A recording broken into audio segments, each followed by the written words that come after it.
The eyes are on the Jersey Shore, and today they are in Monmouth County. I am Vin Ebenau here with Monmouth County State Senator Declan O'Scanlan out of the 13th District, talking about some timely issues, certainly with the Super Bowl coming up, issues affecting Monmouth County, the Jersey Shore, and the entire state throughout the pandemic. And we'll kind of get to some fun questions as well, getting to know the real Declan O'Scanlan. So appreciate you taking out some time today, Senator. Vin, thanks for giving me the opportunity. I appreciate it. So we'll have a little bit of fun here, do some laughs. I mean, that's what we want to see during quarantine and pandemic. Everybody needs to laugh every once in a while, right? None of us should take ourselves too seriously ever, even powerful New Jersey state senators. So you're allowed to laugh a little bit? I insist on it. Okay. Self-deprecation is an essential component, I think, to weathering this storm for all of us. So Super Bowl coming up on Sunday, so that's exciting. Unfortunately, the Giants aren't in it. They're still working on their rebuild there. So hopefully in the next couple of years, we'll get to see them back in there. The Giants, and I lament that the Steelers. I'm a Steelers fan. In addition to being a Giants fan and having a soft spot for beleaguered Jets fans, I'm a Steelers fan. So a great start to the season and a extraordinarily depressing end. So. Yeah, but I'll enjoy the Super Bowl. Enjoy the Super Bowl regardless. It's a great day. A lot of fun. So Chiefs, Bucks. I guess before we get down to business here, who are you rooting for? I'm going with the Bucks. I never thought I'd be rooting for Tom Brady, but I kind of like this. Being my age too. The longer he seems like he's in good shape, the more I can. Torture myself into believing there's hope for me as well. So for all we old guys, the longer he keeps going, the better. So should we expect you at the NFL Combine doing like a 4.5 40 or something? Yeah, no, let's not get carried away. But it's like my dad's 92 years old and still cranking along, still getting to his local watering hole almost every day. I keep telling him, keep going, Dad. The longer you keep going, the further it is away from my time to face reality. So very happy about Tom Brady and Dr. Declan O'Scanlan Sr. Insulating me from accepting the slow march towards my own mortality. Who knows? Maybe you'll still be a senator kind of when you're hitting in your 90s and everything, kind of break a record there. May New Jersey not be that desperate that they would continue to need my services that long.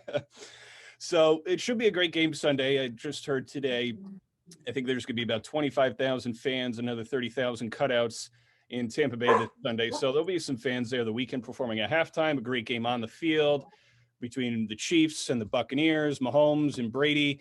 But for those of us, even in a non-pandemic world, who couldn't go to the Super Bowl, a lot of people like to watch it on TV, whether that's at their homes, at a friend's house, going out to a bar or a restaurant. And I know that's something that you and Senator Bucco are kind of hitting on right now as the days wind down to the Super Bowl, with putting together an online petition trying to urge the governor to allow bars and restaurants, should they choose, to be open past 10 p.m.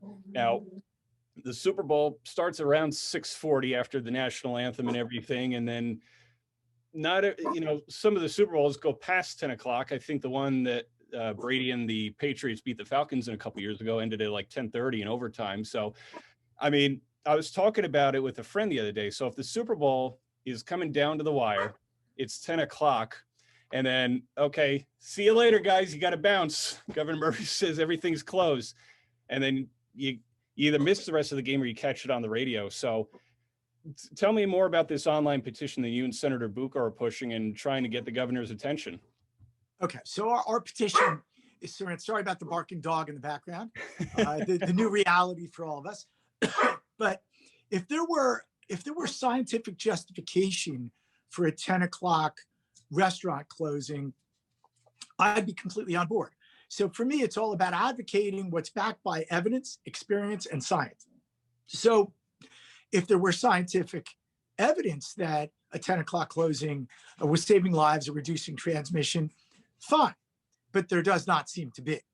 And by pushing people out of restaurants, which we know have proven that they can, through all their hygiene practices, all their social distancing, people continuously monitoring people when they get up, wearing masks. And I've seen tremendous compliance with all of those things. We see that restaurants are not significant spreaders. In fact, the governor has admitted himself, we see very little trace back to transmission in restaurants. Now, where we do see it is house parties, where there is a lot less stringent hygiene practices and very little, if any, mask wearing. So by pushing people out of restaurants, and we are social creatures, we're going to go out and socialize. Let's not mince those. Let's not have that debate that's ridiculous.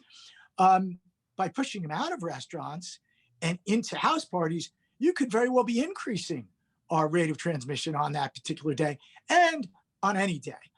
My argument isn't just about Super Bowl. My argument right now is it's time. Our numbers all look good, and restaurants are desperate to increase the number of people they can serve. Let's increase to 50% capacity. Let's increase to 50% capacity. Let's eliminate the 10 o'clock curfew, and encourage people to behave responsibly, but invite them to be able to enjoy themselves responsibly for Super Bowl night and every night going forward. And all of our experience has shown that right now is a good time to do that. Our numbers are all good. And let's also look at the evidence. New Jersey has been stuck at 25% capacity throughout the whole last 9 months. Mm-hmm.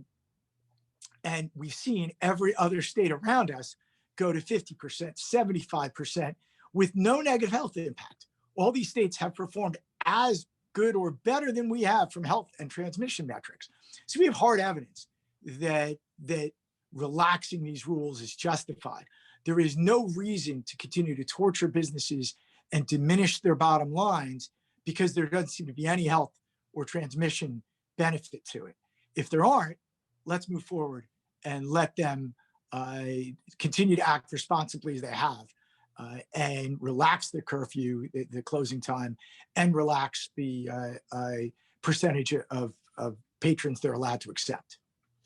I saw Connecticut Governor Ned Lamont said as the metrics were improving just north of us, a couple states north of us, that he's starting to relax some of the metrics, and they're way ahead of New Jersey in terms of vaccinations, kind of getting to 50% dining and everything. So why is New Jersey so far behind? What are some of the things that you've been seeing or hearing about in either attending virtually or physically in Trenton over the last few months as to why New Jersey is so far behind our neighboring states, let alone some of the other states in the country, and increasing indoor dining to 50% or more, and easing some of the other restrictions that have put a burden, to say the least, on a lot of people and businesses?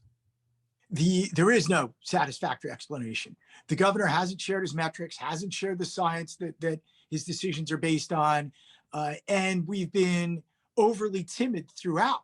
We could have been at 50, 75% capacity all summer long and given these restaurants a much bigger foundation going into the fall and now into the winter to have reserves to get through.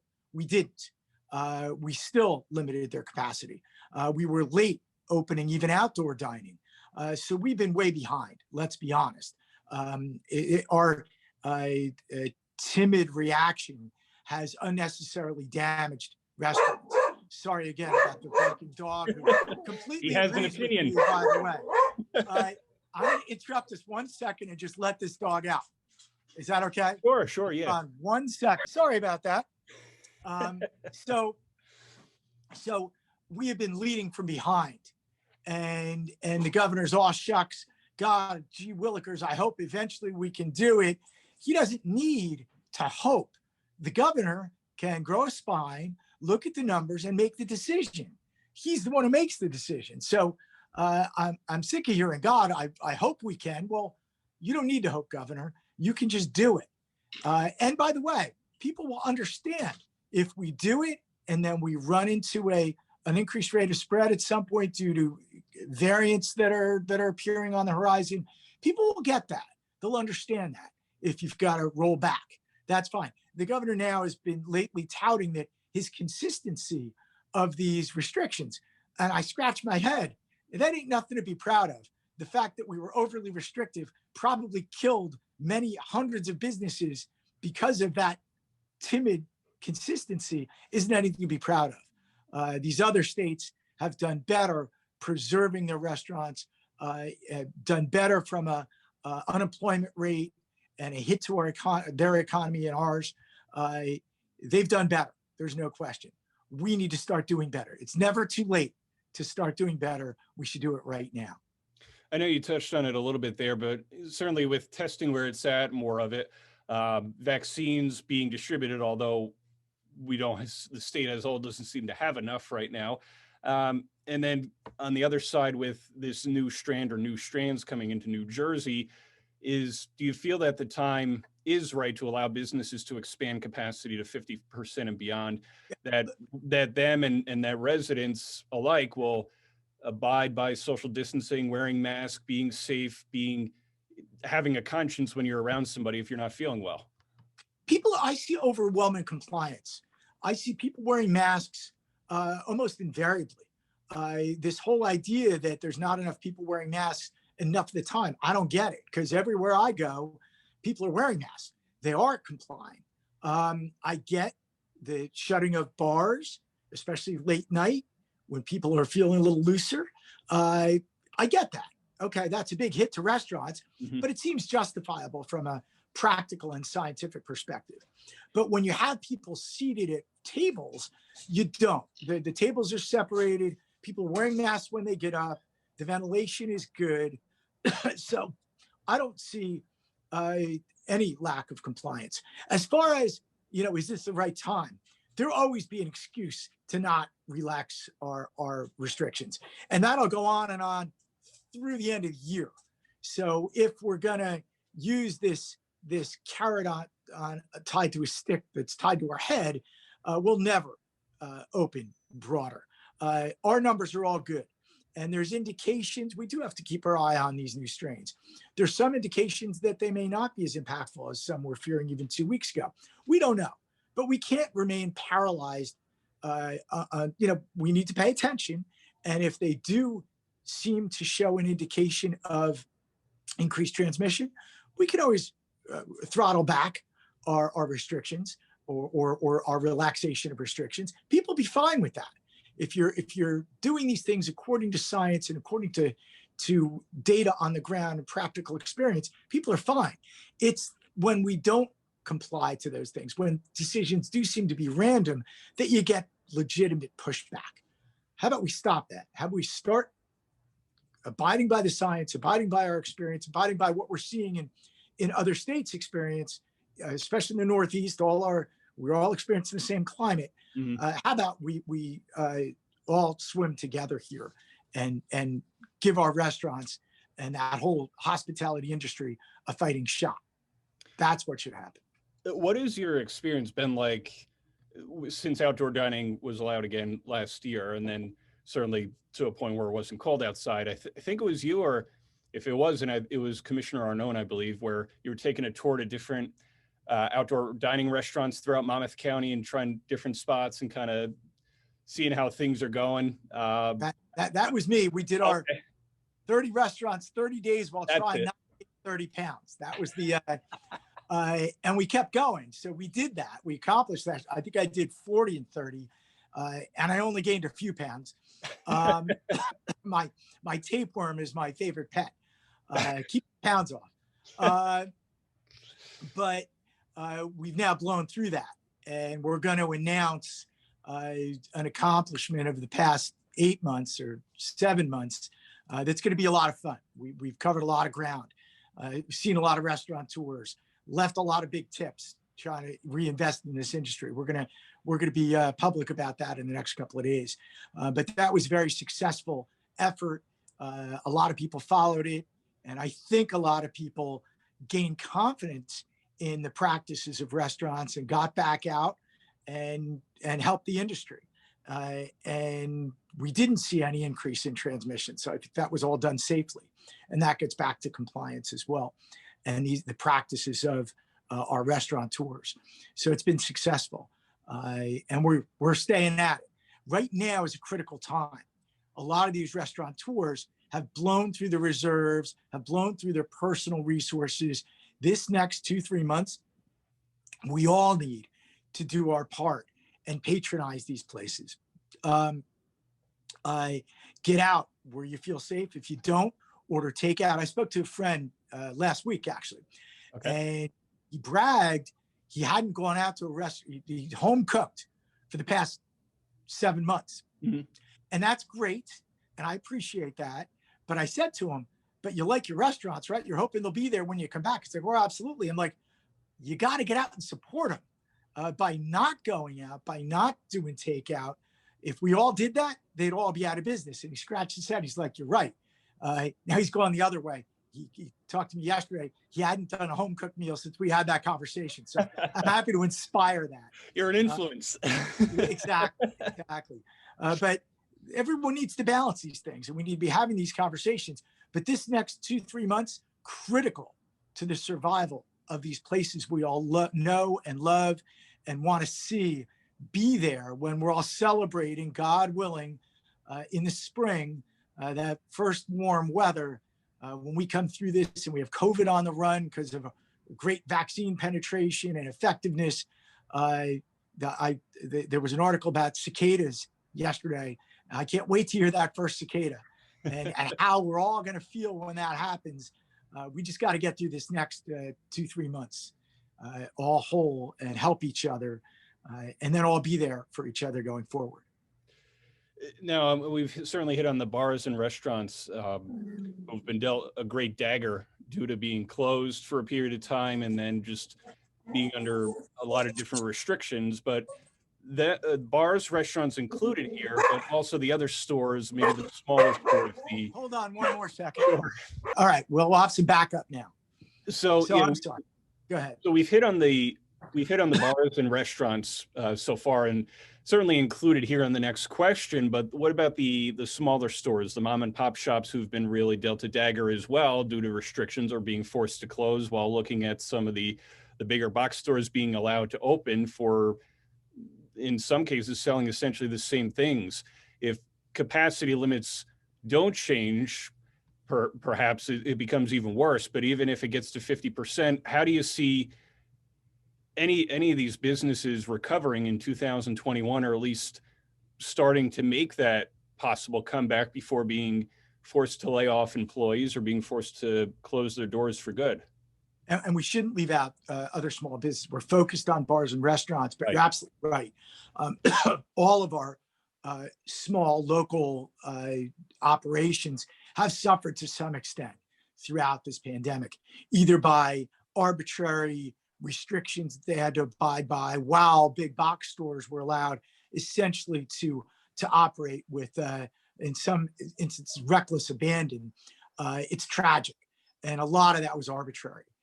Again, you saw real compliance. You didn't see people cramming into these small businesses, hardware stores, et cetera, and hanging out on top of each other. It hasn't been happening since March, April. People got religion about it.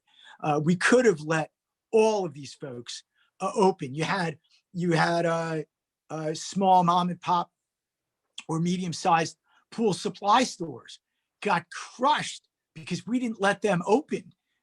Everybody bought their pool supplies from Home Depot. And it's a huge moment that the month or 6 weeks, as people did their shopping for their pool supplies for the year, we crushed them arbitrarily. It was heartbreaking. It was stupid. And the failure of some of those businesses will be on the administration, on the governor. It was really tragic to see. And we begged for a relaxation of a more dynamic relaxation of some of those requirements. Too frequently to no avail. Again, why we need to now do better and get things right. And the governor has, I'll give credit, there's been more open-mindedness. He's saying the right things about wanting to increase restaurant capacity, but again, hasn't pulled the trigger yet. School openings, and I'm sorry, another dog barking now. School openings, same thing. He's saying the right things, but it's our own conservative restrictions that are causing schools to close en masse that don't need to be closed. And we're just overly reactionary. We need to stop that. We need to get better at these things. We need to be more dynamic for those small mom and pop shops that we're talking about, schools, et cetera. We could do a better job, and we need to. How does the Jersey Shore, certainly the entire state, but with a lot of the economy in Monmouth and Ocean County based on tourism, and it taken a real hit last year because of the restrictions, and then people hesitant about coming to the shore. I guess we'll find out in the next few weeks what money was brought in to each county. But how does the Jersey Shore have a comeback year in 2021, especially in the summertime, with whatever restrictions are still in place and with however many people are still vaccinated? How does the Jersey Shore, New Jersey, kind of move forward and find their way past the pandemic with getting enough people vaccinated and making people, or giving people the opportunity to feel more comfortable in coming to restaurants and bars and beaches and boardwalks? Well, I haven't seen a lot of hesitancy. I hear from folks that, oh, people aren't ready yet. But everywhere I go, people are joyous in their interest in being out and seeing people doing it safely. So I haven't seen a lot of hesitancy. And restaurant owners are telling me, give us the ability to do more capacity and be open beyond 10, and we'll fill the seats. So I've been seeing a lot of hesitancy. And we did okay last year. And many of these places did okay. We argued, and I think we were effective in moving an acceleration of relaxation of some of the restrictions. Much as we didn't move as much as we wanted to, I'm very confident that we moved the needle by probably close to a month with shore reopening. So I'm happy we made a difference there, and we'll do it again. We're going to be relentless in talking to the administration and pushing the administration where it makes sense, where the science makes sense, and where the experience makes sense. We're going to continue to push and make the case and rally restaurateurs and business owners to do the same. With what we hope will be a pretty solid vaccine penetration rate, I think come May, and by the way, it won't be a flip of the switch. By probably April, certainly,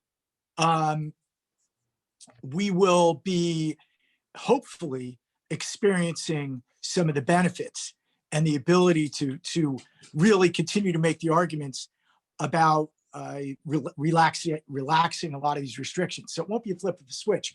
We hope by the end of June, the health commissioner Persicelli has said that we want to be at a 75% vaccination rate of the adult population.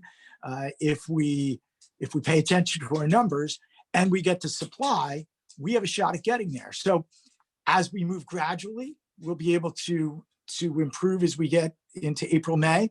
And then hopefully by June, we're really ready to get back to some serious level of normal. And we should be hoping for that. I think that the administration and some other folks in the health community are pushing back on that, saying, oh, we're going to have to, be restricted for another year and a half. That doesn't send the right message. And I don't think it's accurate either. But we want to encourage people to get vaccinated and let them know we all will reap the benefit of that effort. So I'm optimistic that we're going to have a really good spring and a really good summer. If you look at savings rates and you look at where people are from an economic perspective, jobs are somewhat bouncing back. There's pent-up demand. There's pent-up savings and cash on hand. We could have a really, really joyous summer. And God knows we've all earned it. I am optimistic that that's going to happen. So plenty of room for optimism here. Just got to get through this next 2-3 tough months and all pitch in and help and patronize and spend money at all of these establishments that we're talking about. Has the information coming out of the press briefings or from the governor himself, or the lack thereof at times, the lack of transparency, made it difficult to try to figure out ways to get out of this economic crisis, and certainly make sure that people are healthy and vaccinated moving forward through 2021, and trying to determine how quickly we can speed up the process in a healthy and safe manner with making sure that people are vaccinated, and that certainly the healthcare workers, those on the front lines are getting vaccinated first and everything. So has the information over the course of the last 10, almost 11 months been fruitful enough to make any kind of plan in trying to help out businesses and residents try to get back on their feet again? In contrast to other states, which have made their metrics much more public, which have put down on paper what needs to happen to move from one phase to the next of reopening, with projections of when they hope that would happen. New Jersey hasn't done any of that. It's been a mess. And that's been a problem and a consistent complaint that I've had and other people have had. This golly gee willikers, we hope we're not there yet, but maybe someday. It just doesn't, it's not a big help at all. And the governor the administration could have said, look, we're hopeful within 2 weeks, 3 weeks, 4 weeks, this is our target. And folks, by the way, if we don't meet our numbers, we may have to move that target. That would have been great and sent the right message of hope to our business people, our restaurateurs, and everybody who works at these places. It would have been great. We've never had that. And that's been a real shame because it has led to distress. I'm on the phone every week. I've got a great text string of probably 30, 40 restaurateurs now. We've stayed in touch throughout this whole thing, and it's been demoralizing for them. And they've seen messaging, much more positive, affirmative, definitive messaging in other states that they wish we had here in New Jersey, and we haven't. And that's a shame. I've had many, many weeks where I was on the phone with an adult in tears or more than one almost every day of restaurateurs just broken down by this, and the lack of definitive projection and hope being projected by the folks in charge, and people not getting their unemployment. We still have that. We've helped thousands of people through my office. But so there's a lot of things we could do better. But that messaging that you just asked about hasn't been what it really should have been. We should have pivoted earlier in the spring, giving people more hope rather than just hammering it continuously about the doom and gloom. People got that. We were in bad shape. I get it. But we should have pivoted with more definitive messaging, more hopeful messaging, and still be realistic. Don't give people false hope. We should have done a much better job. Looking ahead here, certainly on the optimistic, positive train, looking forward to the one day, where everybody is vaccinated, everybody wants to be vaccinated, can get vaccinated. We're kind of living in that so-called new normal, that post-pandemic world and everything. Personally, for you, what are some of the things that you're looking forward to doing when, those restrictions are lifted, things are safe? Are you going to go on that 40-day restaurant tour again, or go to 40 restaurants and sort of binge eat, or go to a ball game or see a movie? All the above. I did when movies reopened. It was great to sit in a movie theater, but that very movie theater, it's a local one here in Atlantic Highlands, I'm heartbroken to admit, closed not long after because they had just taken too big a hit. But all the above. I'm looking forward to all of us. Well, like last spring, when the day we got outdoor dining open, a month after we should have gotten it opened, but it was a really joyous moment. I'm looking forward to a series of those moments as we get back out and as we all still safely, but with the benefit of vaccines and look, certain other aspects, there's plenty of people that will have this. If we hit, 60% vaccine penetration, not 70, we're going to be 10 to 20% of people will have had it as well. You add those people into the folks who've gotten vaccinated, we should be in a very, very good place come May, June. So I'm looking forward to all that. And our economy roaring back, and having that same joyous feeling I had last year around Memorial Day, when I walked the Jersey Shore and Red Bank. I mean, I made the rounds, and if it didn't bring a tear to your eye, that moment of joy, knowing that it seemed like we were going to be okay, and we've certainly gone through trials and tribulations since then. I expect to have another one of those, another series of those. And it was really wonderful. I mean, you had Democrats and Republicans. I was in Asbury Park, and some of my good Democrat friends, we all were excited and happy with the prospect that together we were gonna get through this. I expect that by an order of magnitude even greater this May and June, and I'm confident that that'll happen. Looking back since last March, since you've been like so many of us around the shore, working from home or working virtually and everything, when the work day's done, what has been your favorite thing to snack on, or to just relax and read a book or watch a movie? I mean, what are some of the fun things that you've been doing to try to keep entertained and kind of take your mind off of some of the pandemic woes? Well, wine is my favorite snack. And then my wife and I really enjoyed spending some at-home time. I'm one of the lucky people. I genuinely love my wife and love spending time with her. So that's only strengthened our relationship. That's not the case for everyone. I feel for those that it isn't. We finished Netflix.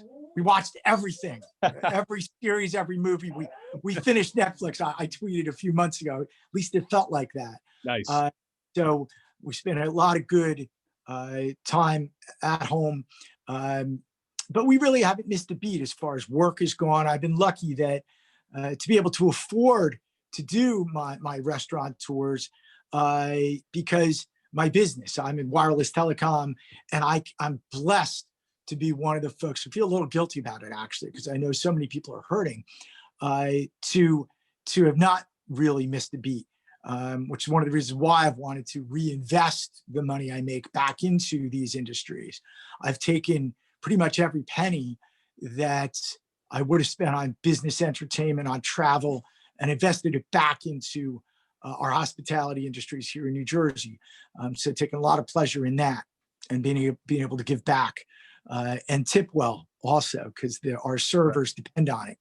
Right. Well, I tip a takeout too. And ask that money go back to the people who are serving, that aren't waiting on me because I'm getting takeout.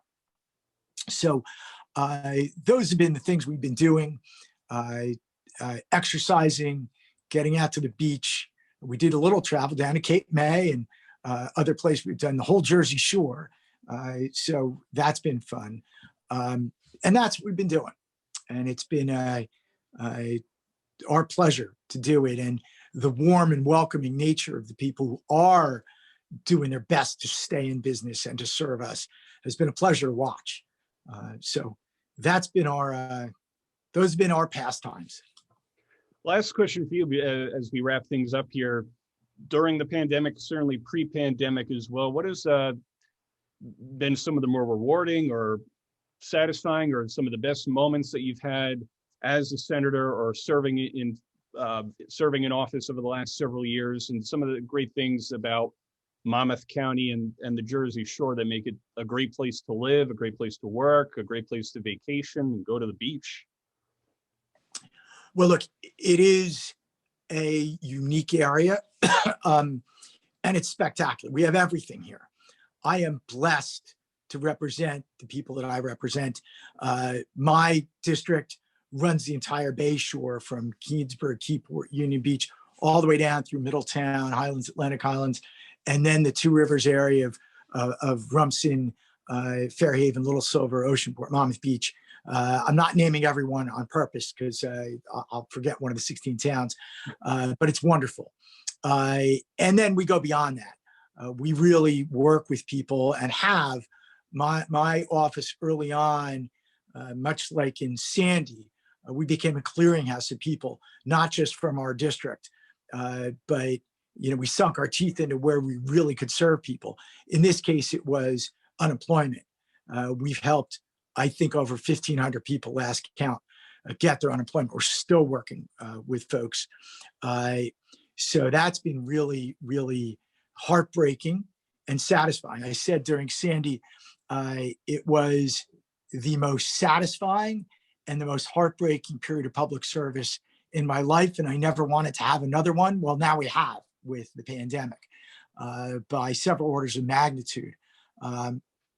My staff has sunk their teeth into it. They're a batch of young people who make a lot more money in the private sector, but they choose to do public service.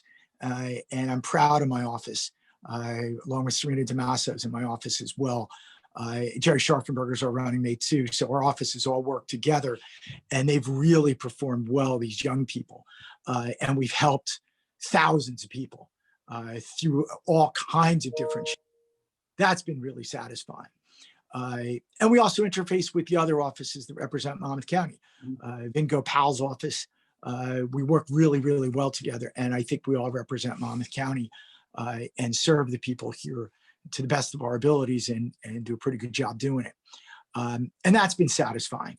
And when you get folks reach out and say that, sometimes in tears, it can bring a tear to my eye. You're there with people sometimes in the saddest moments. I mean, I've been speaking to people who were ready to close their life's work of a restaurant and lay people off that had become family over years, who were really wildly successful people just, 12 months ago, who are on the verge of bankruptcy now.